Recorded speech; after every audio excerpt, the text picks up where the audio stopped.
Sudbury is a pretty magic place. And I like to call it by the place name that the Anishinaabe people had called it, which is Swakopmund. The language of these ancestors, these peoples, is a people of the land.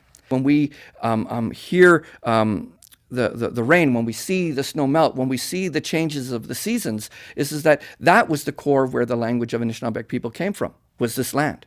And by those 200-300 years that other cultures have come to live here, that too is becoming a part of that vocabulary, part of that culture, part of that nuance that is who we are as Northerners, as Sudburyans. Anytime you're driving up 69 and there's just that line where it changes from, farmers' fields to all of a sudden you see a little black rock creeping out. And there's something internal that feels rooted again for me. We were born to a place for a reason, and there's something in our DNA that's tied to that landscape for a certain reason, I think. And I think that's something that we explore and we need to talk about and discuss more. I think that the Francophone scene in Sudbury adds a lot, both culturally, I mean linguistically, obviously, but it's part of, like, Sudbury's original name was Saint-Anne-des-Pins. It's been part of Sudbury's culture from, the late 1800s. The more we learn of each other, the more we become richer ourselves in who we are and what we can share the world. The number one thing is the people. And then, of course, it's an easy place to get out and enjoy the outdoors, and Sudbury has the best winters. I can skate all winter long outdoors. I can go skiing whenever I want. I think Sudbury shines in the winter, and I really like Sudbury for that. Like, I have a relationship with my neighbors. We have a great community of great people making things happen.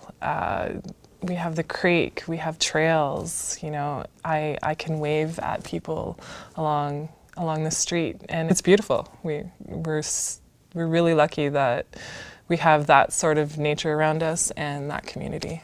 Yeah. I've got access to some of the best coffee shops in the city within a few blocks of where I work. And that's what a downtown is. It's that coming together of pretty much everybody and everything your city has to offer. Downtown's the heart of a city. If you make a place where people feel comfortable and people want to be and people want to walk and people want to cycle, people will use it. When our family got our first bike, we all shared it. It's just something that I took to and loved and continue to love. It's a great feeling of freedom.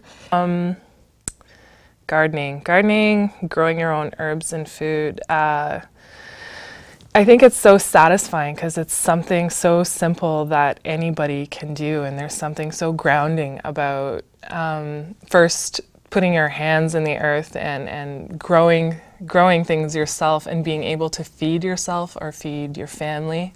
I think choosing locally grown food allows you to know where your food came from and know how it was grown. Water is life, right? We need water. We need clean water to live. Water is such a life force. When I head out on a canoe trip, I think it's the feeling of living in the moment. And we do a lot of swimming. We go swimming a lot. When we can, we'll go boating, fishing. Being out in the wild, I think, is just a way to simplify your life and a way to really reconnect with the earth around you and discover new things. So definitely it's played a really important role in our family life. The imagination to me is the largest landscape that exists. It's not something you can necessarily touch or experience. But a green space like that, or a park, anywhere in your backyard, you can climb up into the slag hills if you wanted to, but something like that gives you a blank slate to create upon. And that was the most important part of my childhood, and for better or for worse, that's how I got to where I am today, is from having just free playtime in a space that was my own. What art kind of represents to me is a voice for the city itself. There's no better way to actually make art accessible than through public art, right? I think if people in Sudbury were more prepared to have the city provide services to the most disadvantaged people or people with lowest incomes, we'd see a lot of benefits, not just for those people, but for everyone. I mean, we'd really like the city to give more equitable consideration for transit riders and for cyclists and for walkers. You know, not everyone can afford a car. Not everyone is able to drive a car. In a just society, everyone would have access to the resources they need to live day to day with a minimal amount of worry about how they're going to get their food. Everyone would have access to a reliable income. I think we have to realize that everybody has a value in society, and that everybody should be able to live and thrive where they are. We talk about eliminating pollution and trying to improve conditions so that our community can live in a healthy environment, so that we have healthy soil and healthy air and healthy water. We want that for everybody. You know, we need to think of ourselves as a community entrenched in the environment, that we need to have a more sustainable environmental practice in all realms in the city. Our city fathers need to think about people rather than cars. If you look at our roadways, it snowed like crazy today in the middle of, or the beginning of April. And the plows were out instantaneously, and they were taking care of it because you have to. And while that's a legal requirement that the city needs to keep up on, we need to look at the same kind of standards for walkability. We need to look at the same kind of standards around transit access. When you see something, it's too late. So I think that there should be maybe more regulations in development, in activities such as boating or that sort of thing, inputs and outputs getting into waters. If you join and come together and fight against these things, you can make conditions better. I think ultimately people want to feel that they are part of something. And once you understand what your role is, and you gain that by living, by going out there and knowing what your passions are, and you contribute that to your community, and if everyone else feels that they are contributing to their community, or they have a sense of belonging, and are moving together with other people according to their values in a way of living, then I think that is very strong. Sudbury is truly willing and wanting to survive into the future. We can't do it alone. We need to do it together.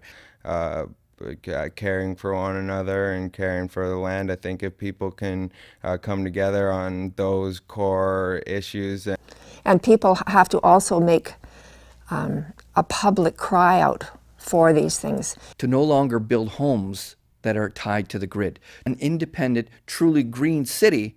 We can look at how we can revive the lakes and have that lakes as a city of lakes. But we have opportunities to show that the institutions that are here, the educational institutions, are actually taking that extra step and including that content that is not been there for so many centuries, and that is the content of Aboriginal history. But we can't think of growth as in increase in population or growth in the way of industry. We need to look at reduction as a form of growth. Growing a decrease in our dependency on fossil fuels and on our use of materials. I'd like to see more, of course, bike lanes. I'd like to be able to safely bike around with my family. I'd like to see more green spaces, staying green. I'd love to see chickens. Sudbury, I want backyard chickens. I want more lemonade stands. I want more people high-fiving me when I walk down the street.